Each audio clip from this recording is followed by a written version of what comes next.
ahụrụ a reverend father ihu ya dị ka iru adaka ya na one man eze ya dapụrụ ka nke m shi dapụ ha na-aka Ebuka Obi ọnụ na ọ na-enweta ego na branch ya dị iche iche na ọ na-eri naanị ya na ọ na-enye ha na ọ ga-anwụ ọnwụ ike ma ndị ọ dị ka ọ na-anwụ ọnwụ ike ka ị ga-esokwa ya nwụọ ị ga-ekwu ero n'ụwa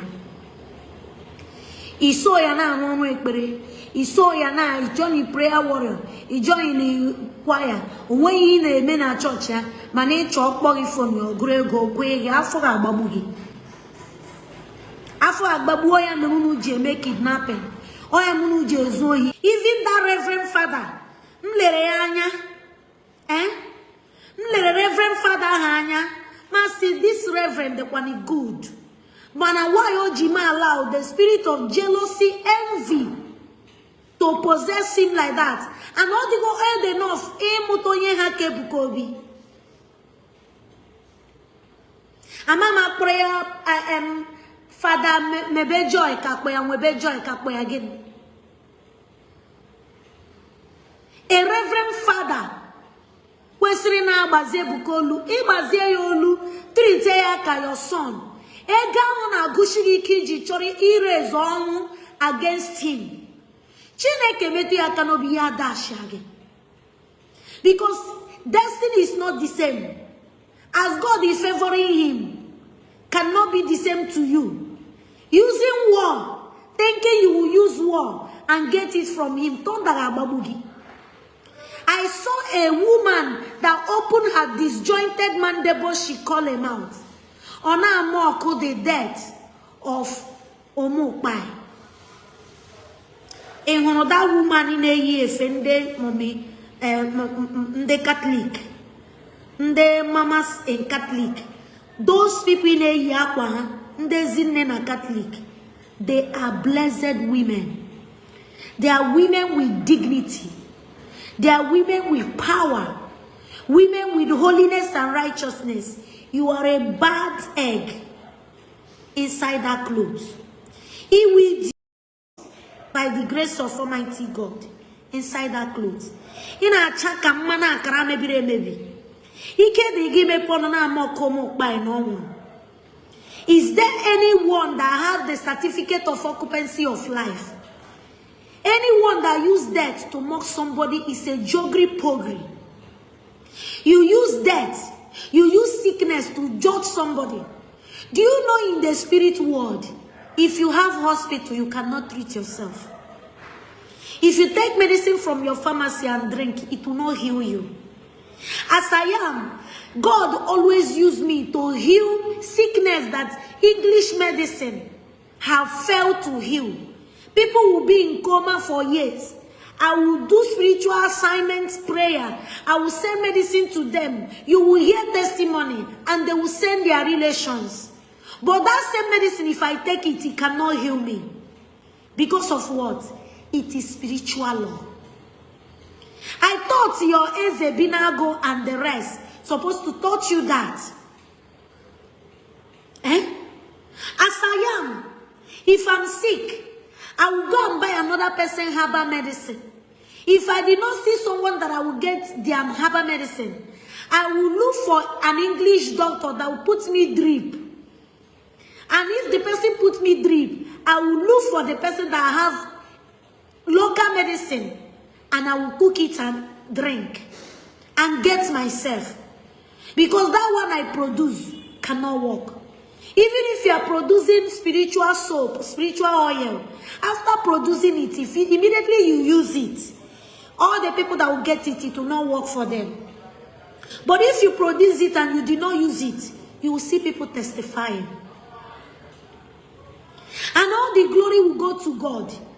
Because all power in heaven, earth, under the earth, inside the water, beneath, in the space, all of them belong to God Almighty.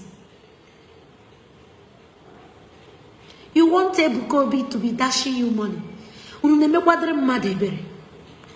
Ebuka Obi share cars, share rice, share transformer, share rappers, share money.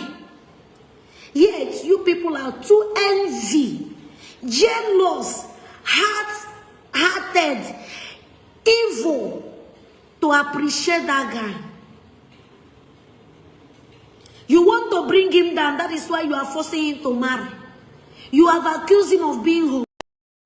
Or you bring those people he's doing it with. You are accusing him of sleeping with a girl.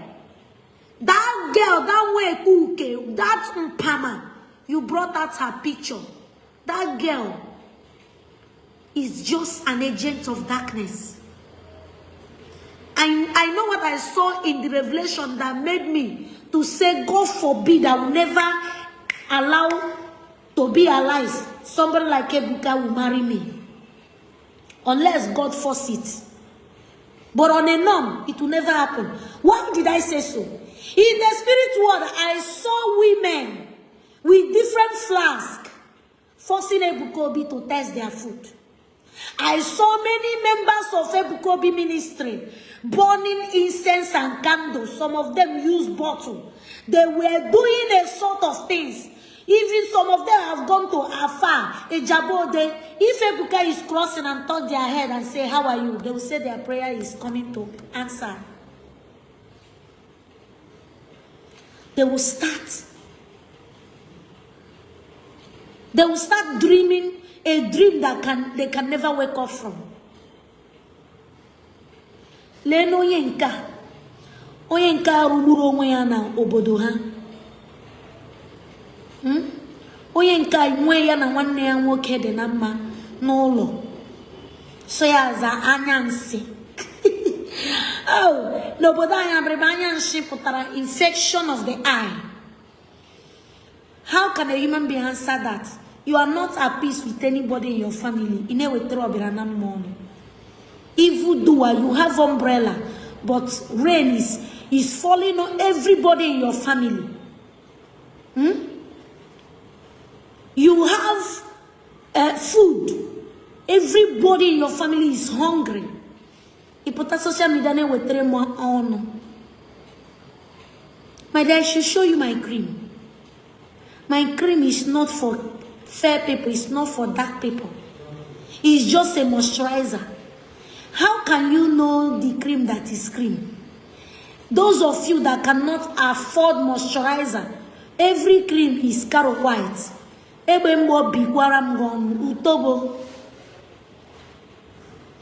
Utobo mpama. See how everybody is laying curse on you in your family because you have too much hot temper. You don't even know the person that loves you in your family.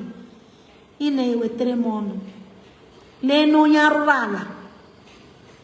Unyarala leze de kachinchi.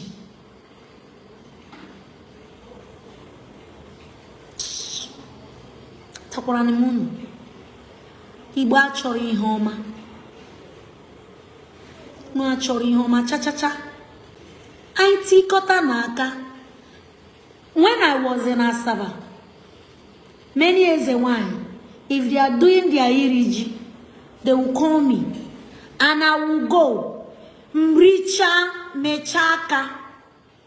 I will give them money. I will go my way. If I'm doing crusade, I will invite them. They will come. Judgment is of God.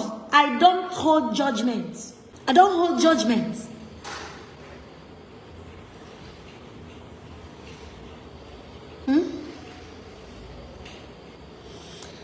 Ebuka Obi, my first time of going to his church was when I was looking for a house, and the agent people used their car, carry me to Ago. And then they are the one that said to me, Nmagha, this place is where Ebuka Obi stays. I enter there and pray. I drop my offering and go my way. I don't have business there. If God of Zion want to bless me, who am I, Kwano? Let him bless me. If God of any church, which I believe is the same God I'm serving, decide to bless me, he should do. But I will always say the truth. Every platform, ha ga-eji ọnụ frustrate her father, frustrate her pastor, frustrate evangelist, frustrate her ịnọ ha la na-eme ọfụma n'ala Igbo. Ụmụkwa ndị Chineke kpọrọ ọkụ ya mekwa na ọjụjụ ịgọzi ha. Ngọzi niile ha na-enweta ọkwa ha ghọọ na oshi ka ha si enweta ya.